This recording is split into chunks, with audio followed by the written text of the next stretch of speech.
அனைவருக்கும் வணக்கம். எனது பெயர் முனைவர் இரா விஷ்ணுபிரியா. தமிழ் துறை நல்லமுத்து கவுண்டர் மகாலிங்கம் கல்லூரி, பொள்ளாச்சி. திரு கார்த்திகை உற்சவத்தை மிக அழகாக ஒரு சொற்பொழிவாக நடத்தி கொண்டிருக்கின்ற வாகை தமிழ் சங்கத்திற்கு எனது முதற்கண் வணக்கத்தை தெரிவித்துக் கொள்கின்றேன்.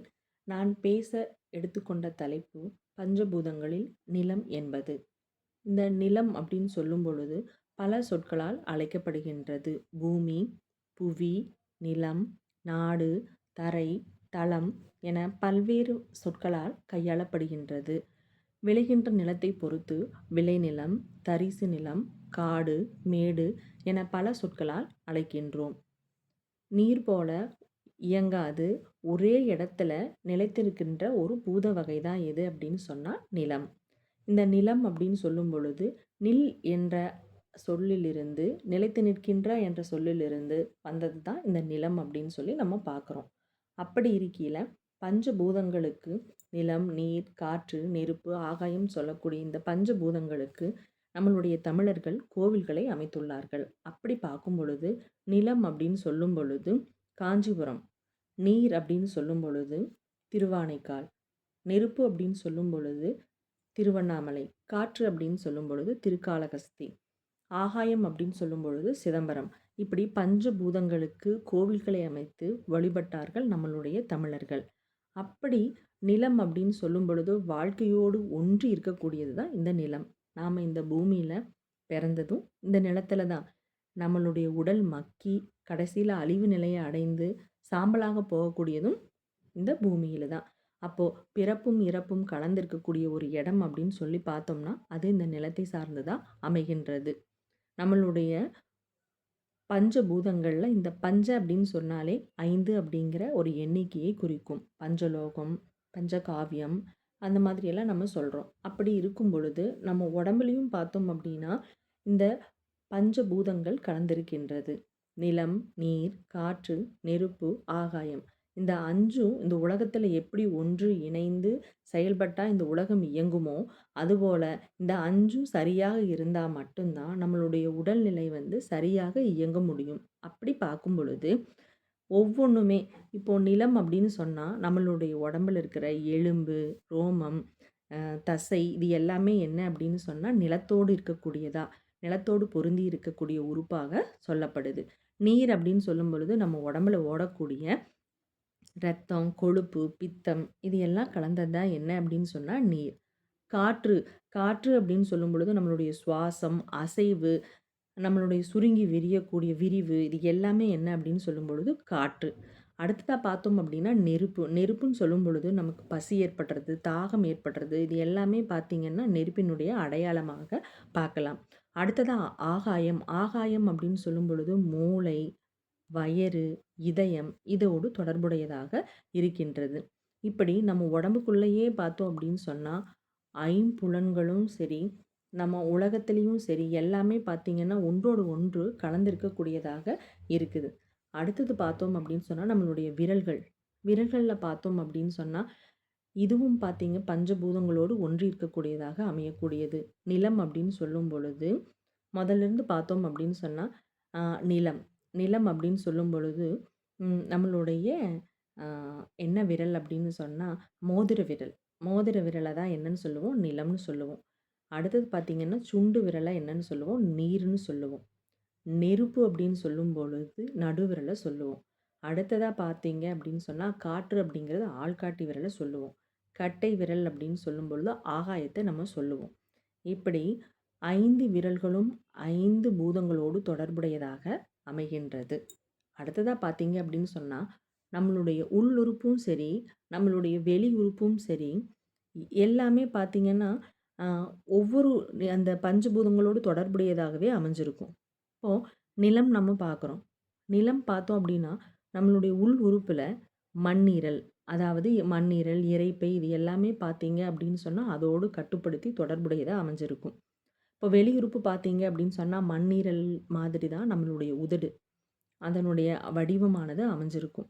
அப்போது நம்மளுடைய வெளியுறுப்பு வாய், உள்ளுறுப்பு மண்ணீரல் இதுதான் நம்மளுடைய உடலோட கலந்திருக்கக்கூடிய பஞ்சபூதங்கள்.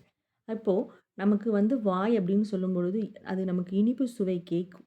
அந்த நமக்கு வேணும் இனிப்பு தோணும் அப்படின்னு சொன்னா சாப்பிட்றணும். அதுக்காக நமக்கு சர்க்கரை இருக்குது சாப்பிடலாமா வேண்டாமான்னு யோசிக்காது. நம்ம உடம்பு நமக்கு வேணுங்கிறத கேட்கும். சாப்பிட்றோம். நமக்கு போதும்ன்னு சொன்னா நமக்கு வாயில ஏப்பம் வருது. அதோட நம்ம நிறுத்திக்கணும். அத விட்டுட்டு நம்ம அதுக்கு மேல சாப்பிடும் பொழுது தான் ஜீரணமாகாம பல பிரச்சனைகள் ஏற்படுது. உடல் நமக்கு என்னென்ன வேணுங்கிறது சொல்லிக் குடுக்கும். அது ஒரு கால அட்டவணை போல. அப்படி இருக்கையில, நமக்கு உடலுக்கு இனிப்பு சுவை பத்தல அப்படின்னு கேட்கக்கூடியதா இருந்துச்சு அப்படின்னா, அது மண்ணீரலுக்கு தேவை அப்படின்னா, அது எடுத்துக்கும். அதே மாதிரி தான் ஒவ்வொன்னுமே. இப்போ நீர் அப்படின்னு சொல்லும் பொழுது, நம்மளுடைய அ பஞ்சபூதங்கள்ல நீர் அப்படின்னா, அது பார்த்தீங்கன்னா, நம்ம உடம்புல சிறுநீரகத்த உள்ளுறுப்பு சிறுநீரகத்த எடுக்குது. அது பார்த்தோம் அப்படின்னு சொன்னா, உப்பு சுவையை தரக்கூடியதா இருக்கும்.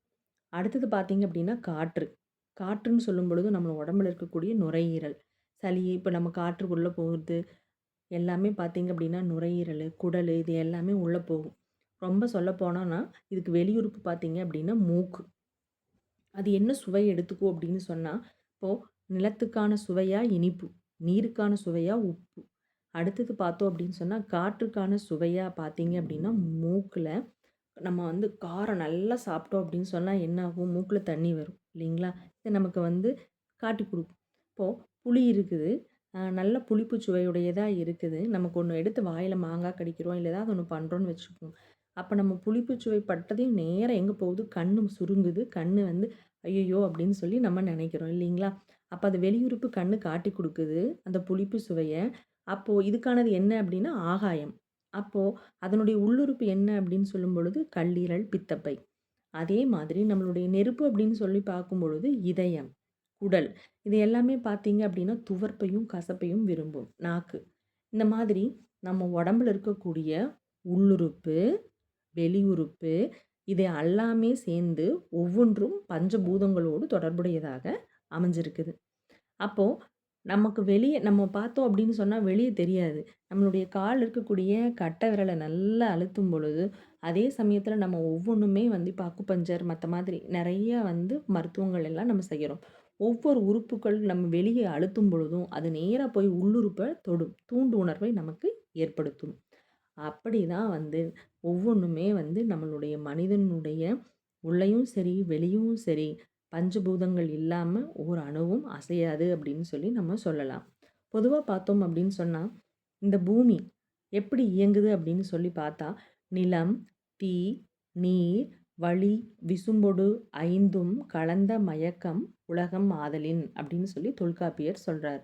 அப்படி பார்க்கும் பொழுது, பஞ்சபூதங்கள் கலந்திருக்கக்கூடியது தான் இந்த உலகம்னு சொல்றாரு.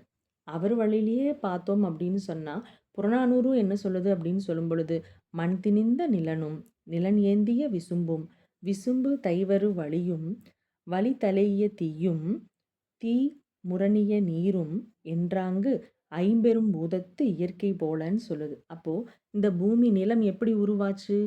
அணுக்களால நிறைஞ்சிருக்கக்கூடியது தான் நிலம். நிலத்தோடு ஒன்றி இருக்கக்கூடியது வானம். வானத்திலிருந்து இருக்கக்கூடியது காற்று. எல்லா பக்கமும் கலந்திருக்கக்கூடியது. காற்றிலிருந்து உண்டாகக்கூடியது நெருப்பு. நெருப்பிலிருந்து உண்டாகக்கூடியது நீர். இந்த மாதிரி ஒவ்வொன்னா வகைப்படுத்தி சொல்லக்கூடியதாக புறநானூற்று பாடல் அமைகின்றது. இப்போ நம்ம ஒரு தீ இருக்குது அப்படின்னு சொன்னா, அதுல நம்ம கை விரல் சுட்டுச்சு அப்படின்னு சொன்னா, உடனே கொப்பளம் வந்துருது. ஆனா, அந்த நெருப்புனால ஒரு கொப்பளம் வருது. அத நம்ம உடைக்கிறோம். அத உடைக்கும் பொழுது, அதுக்குள்ள என்ன இருக்குது? நீர் இருக்குது. அப்போ நெ தீ சுட்டுச்சு அப்படின்னா, தீக்கு அப்புறம் நெருப்புலேருந்து என்ன உருவாகுது? நீர் உருவாகுதுங்கிறது நமக்கு சாதாரணமாவே தெரியுது. அப்போ ஒவ்வொன்னும் ஒவ்வொன்றிலிருந்து தோற்றம் பெறுது அப்படிங்கிறத நம்ம புரிஞ்சுக்க முடியுது. அதே மாதிரி தான் இன்னைக்கு நெறைய ஜோதிடங்கள் ஆகட்டும், ராசி பலன் ஆகட்டும், நட்சத்திரங்கள் பார்க்கறதாகட்டும், எல்லாத்துலயுமே பார்த்தீங்கன்னா, இந்த பஞ்சபூதங்கள் பொருந்தி இருக்குது. பொதுவா பார்த்தீங்க அப்படின்னா, நிலத்துக்குரிய ராசிகள்ல ரிஷப ராசி, கன்னி ராசி, மகர ராசி இது நிலத்துக்குரிய ராசிகளாக நம்ம பார்க்க முடியுது.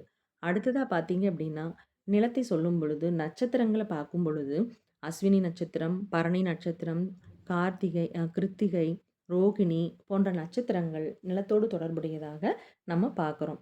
எல்லாத்துக்கும் மேலே பார்த்தோம் அப்படின்னு சொன்னா, அந்த காலத்துல நிலத்த வகைப்படுத்தும் பொழுது, மாயோன் மேய காடுறை உலகமும், மேயோன் மேய மைவரை உலகமும், வேந்தன் மேய தீம்புனல் உலகமும், வருணன் மேய பெருமணல் உலகமும், முல்லை, குறிஞ்சி, மருதம், நெய்தல் என சொல்லிய முறையான் சொல்லவும் படுமே என தொல்காப்பியர் சொல்றார். அப்போ நிலங்கள் சொல்லும் பொழுது முல்லை, குறிஞ்சி, மருதம், நெய்தல் இது எல்லாம் சொல்லிட்டு வரும்பொழுது, பாலை நிலம் அப்படின்னு சொல்லும் பொழுது, அது எப்படி இருக்கும் அப்படின்னு சொல்லி பார்த்தா, குறிஞ்சியும், முல்லையும் முறைமையின் திரிந்து இது 2ம் மாறி வரக்கூடியது தான் பாலை அப்படிங்கிறத நம்ம பார்க்க முடியுது. அப்போ 5 வகையாக நிலங்கள பகுத்திருக்கிறாங்க. குறிஞ்சி நிலம். குறிஞ்சி நிலம்னா மலை, மலை சார்ந்த இடம். முல்லை அப்படின்னு சொல்லும் பொழுது காடு, காடு சார்ந்த இடம். மருதம் அப்படின்னு சொல்லி பார்க்கும் பொழுது வயல், வயல் சார்ந்த இடம். நெய்தல் அப்படின்னு சொல்லும் பொழுது கடல், கடல் சார்ந்த இடம். பாலை அப்படின்னு சொல்லும் பொழுது மணல், மணல் சார்ந்த இடம். இப்படி நிலங்கள அழகா வகைப்படுத்துனாங்க. அப்படி வகைப்படுத்தும் பொழுது, இப்போ குறிஞ்சி நிலம் அப்படின்னா அங்க மலை தான் இருக்கும். அங்க என்ன நெறைய இருக்கும் அப்படின்னு சொல்லும் பொழுது தேன் இருக்கும். இந்த மாதிரி அப்ப தேனா அப்ப நம்ம போய் எடுக்கணும். அப்ப அங்க தொழில் தேனாக இருக்குது. அதே மாதிரி காடா, காடு அப்படின்னு சொல்லும் பொழுது ஆடு, மாடுகள மேய்க்கிறோமா, அதே சமயத்துல அங்க நம்ம என்ன பண்ணணும் அப்படின்னா, ஆயர், ஆய்ச்சியர்கள் மக்களா, இந்த மாதிரி வகைப்படுத்துறாங்க. மருதமா, அங்க விவசாயம், உழவர்கள், உழத்தியர்கள், அறுவடை செய்யறது. நெய்தலா, மீன் பிடிக்கிறது. பாலையா, எதுவுமே இல்ல. காடாகவும் இல்ல, அதே சமயத்துல மலையாவும் இல்ல. 2ம் இல்லாத ஒரு இடைப்பட்ட பகுதியாக இருக்கு. அப்ப அங்க தொழில் என்ன அப்படின்னா, வழிப்பறி செய்யறதா அமையுது. இப்படி நிலத்துக்கு தகுந்த மாதிரி தொழில்கள அமைச்சுக்கிட்டாங்க. எல்லாத்துக்கும் மேல கருப்பொருள், முதற்பொருள், உரிப்பொருள் இதைய வகைப்படுத்துனாங்க. முக்கியமா சொல்லும் பொழுது, முதற்பொருள் அப்படின்னு சொல்லும் பொழுது, நிலத்தையும், பொழுதையும் வகைப்படுத்துனாங்க. அதுக்கு என்னென்ன தேவையோ, அதுக்கு நம்ம பயன்படுறதுக்கு என்னென்ன வேணுமோ, அத கருப்பொருள்ல கொண்டு வந்தாங்க. ஒழுக்கத்த சொல்லும் பொழுது உரிப்பொருள கொண்டு வந்தாங்க. இப்படி வாழ்க்கையோடு ஒன்றி இணைந்து மக்கள் அழகாக வாழ்க்கைய வாழ்ந்தாங்க. அப்படி வாழ்ந்த வாழ்க்கையில, இன்னைக்கு வந்து பார்த்தோம் அப்படின்னு சொன்னா, பூமி பூமியா இருக்குதா? நிலம் நல்லா இருக்குதா? வளமை உடையதா இருக்குதா? இந்த மாதிரியான கேள்விகள் கேட்டோம் அப்படின்னு சொன்னா, அதுக்கு பதில் வந்து நிலம் இருந்தாலும், அது வளமுடையதா இருக்குதாங்கிறது நம்ம கையில தான் இருக்குது. இன்னைக்கு நெறைய தொழிற்சாலைகளும், இயற்கை உரங்கள தவிர்த்து செயற்கை உரங்கள நம்ம பயன்படுத்துறதுனாலயும், பல ரசாயன கழிவுகளாலயும் பூமி தன்னுடைய வளம் பொருந்திய நிலையிலிருந்து மாறிட்டு வருது. இப்போ சொல்லப்போனோம் அப்படின்னு சொன்னா, திருமூலர் சொல்லுவார் இல்லைங்களா? அழகா, "மரத்தை மறைத்தது மாமத யானை, மரத்தில் மறைந்தது மாமத யானை, பரத்தை மறைத்தது பார்முதல் பூதமே, பரத்தில் மறைந்தது பார்முதல் பூதமே" அப்படின்னு சொல்லி சொல்லுவார். அப்படி இருக்கும் பொழுது, இப்போ மரத்தினால ஒரு யானை செஞ்சிருந்தோம் அப்படின்னு சொன்னா, அந்த யானைய ரசிச்சு பார்க்கும் பொழுது, யானை நமக்கு கண்ணுக்கு அந்த யானை எவ்வளோ அழகா இருக்குது. அது எப்படி செஞ்சிருக்காங்கன்னு தான் தோணுமே ஒழிய, அது எந்த மரத்தில செஞ்சிருக்கிறாங்க, அதோட உயர்வு என்ன, அதோட தாழ்வு என்னன்னு பார்த்தோம்னா, அங்க இருக்கக்கூடிய அழகான அந்த யானையினுடைய உருவம் நமக்கு மறைஞ்சு போயிரும். அதே மாதிரி தான் இப்போ "கல்ல கண்டா நாய காணோம், நாய கண்டா கல்ல காணோம்னு" சொல்றோம் இல்லைங்களா? ஒரு சிலையாக இருந்தா, நம்ம அந்த சிலைய பார்த்து, அதுக்குள்ள இருக்கக்கூடியது கடவுள்னு நெனச்சா நம்ம கை கூப்பி வணங்குவோம். அது கல்லு தானே அப்படின்னு நெனச்சா, அங்க அங்க கடவுள் மறைஞ்சு நிப்பார். அந்த வகையில இங்க பார்த்தோம் அப்படின்னா, "பரத்தை மறைத்தது பார்முதல் பூதம்னு" சொல்றாங்க. அப்போ பரம்னு சொல்லும் பொழுது இந்த உலகம். இந்த உலகத்தையே மறைச்சு இருக்கக்கூடியது எது அப்படின்னு சொன்னா, நிலம், நீர், காற்று, நெருப்பு, ஆகாயம்னு சொல்லக்கூடிய பஞ்சபூதங்கள் தான்.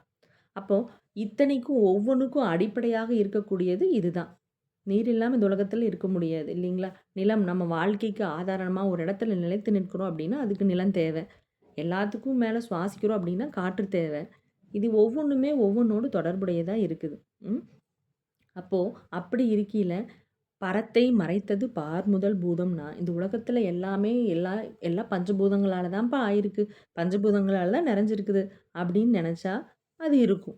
அத விட்டுட்டு பஞ்சபூதங்களால இல்ல அப்படின்னு நம்ம மறைஞ்சு நின்னோம் அப்படின்னு சொன்னா, பரத்தில் மறைந்தது பார்முதல் பூதமே. அப்போ பஞ்சபூதங்கள தள்ளிட்டு பார்த்தோம்னா, அங்க தெரியக்கூடியது இறைவனா இருக்கும். இதுக்கு எல்லாத்துக்கும் காரணம் இறைவன்னு தோணும். இறைவன் தான் எல்லாம் அப்படின்னு நெனச்சோம்னா, பஞ்சபூதங்களால இல்லைன்னு ஆயி போயிரும். அப்போ ஒண்ணுக்குள்ள ஒண்ணு ஒன்றி மறைந்து இருக்குது. நம்ம தேடல் அப்படிங்கிறது அவசியம். அப்போ தேடணும் அப்படின்னு சொன்னா தான் ஒவ்வொன்னுமே கிடைக்கும். பாரதியார் சொல்லுவார் இல்லைங்களா? "காணி நிலம் வேண்டும்" அப்படின்னு சொல்லி. அதில அழகா அப்படியே சொல்லிட்டு போவார். "எனக்கு ஒரு காணி நிலம் வேண்டும், அழகான தூண் இருக்கணும், அழகான மாளிகை இருக்கணும், 10, 12 தென்னந்தோப்பு இருக்கணும், தென்னை மரங்கள் இருக்கணும்." அப்படியே அழகான இடங்கள் ஒவ்வொன்னுமே பார்த்தீங்க அப்படின்னா, அப்படியே கற்பனை பண்ணிக்கிட்டு சொல்லிக்கிட்டே போவார். பாட்டு திறத்தாலே இந்த வையத்தை, இந்த உலகத்தை உயர்த்தணும் அப்படின்னு சொன்னா, எனக்கு நல்ல சூழல் அமையணும். அப்போ ஒரு சிறந்த கவிஞருக்கு ஒரு நல்ல கவி எழுத எந்த இடம் தேவை? அமைதியானதும், அழகானதும், மனசுக்கு இதமானதுமான ஒரு இடத்த பாரதியார் தேடுறாரு. அப்போ தேடல் என்னவா இருக்குது? நிலமா இருக்குது. அப்ப அந்த நிலம் அப்ப வாழ்க்கையில நம்ம ஒண்ணு சொல்ல வர்றோம் அப்படின்னா, இடம் வந்து ரொம்ப முக்கியமா, அடிப்படையா இருக்குது. ஒரு சூழலா நம்ம ஒரு இடத்துல எனக்கு இந்த இடத்துல உட்கார்ந்தா தான் நல்லா படிப்பு வரும். ஏன் சொல்றோம்? ஏன் நம்ம அந்த இடத்துக்குள்ள ஐக்கியம் ஆயிட்டோம். அந்த இடத்த நமக்கு புடிச்சதா மாத்திக்கிட்டோம். அதே மாதிரி எனக்கு இந்த வீடு தான் ரொம்ப பிடிக்கும். நான் அந்த இடத்துல வாழ்றேன். அப்போ செங்கல், மண்ணு இதுக்கெல்லாம் உயிர் ஓட்டம் இல்ல அப்படின்னு சொன்னாலும், அதுக்குள்ள நம்மளுடைய உணர்வுகள கலந்திருக்கிறோம். அப்போ இந்த பூமியில இருக்கக்கூடிய ஒவ்வொன்னையுமே பார்க்கும் பொழுது, அத்தனையிலயுமே வந்து நம்மளுடைய பஞ்சபூதங்கள் கலந்திருக்கிறத நம்ம உணரணும். அ எல்லாத்துக்கும் மேல நாடா கொன்றோ, காடா கொன்றோ, மிசையா கொன்றோ, அவலா கொன்றோ, எவ்வழி நல்லவர் ஆடவர், அவ்வழி நல்லை வாழிய நிலனே அப்படின்னு சொல்லி ஔவையார் சொல்றார். அப்படி பார்க்கும் பொழுது, நாடா இருந்தாலும் சரி, காடா இருந்தாலும் சரி, மேடா இருந்தாலும் சரி, பள்ளமா இருந்தாலும் சரி, எங்க நல்லவர்கள், ஆடவர்கள் வாழ்றாங்களோ, அந்த இடத்துல நிலம் நல்ல வளமை உடையதாக இருக்கும். அப்படிப்பட்ட அந்த நிலத்தை வளமையுடைய நிலமாக, அழகான நிலமாக, வாழ்க்கையில் உயர்வதற்குரிய நிலமாக மாற்றுவது மனிதர்களின் அவர்கள் ஒவ்வொருவரின் கையிலும், மனதிலும் தான் இருக்கின்றது. நிலத்தை பராமரிப்போம், வாழ்க்கைக்கு ஆதாரமாக மாற்றுவோம், வாழ்வோம் என்று கூறி, வாய்ப்பளித்த அனைத்து நல்லுள்ளங்களுக்கும் நன்றியை கூறி விடைபெறுகின்றேன். நன்றி, வணக்கம்.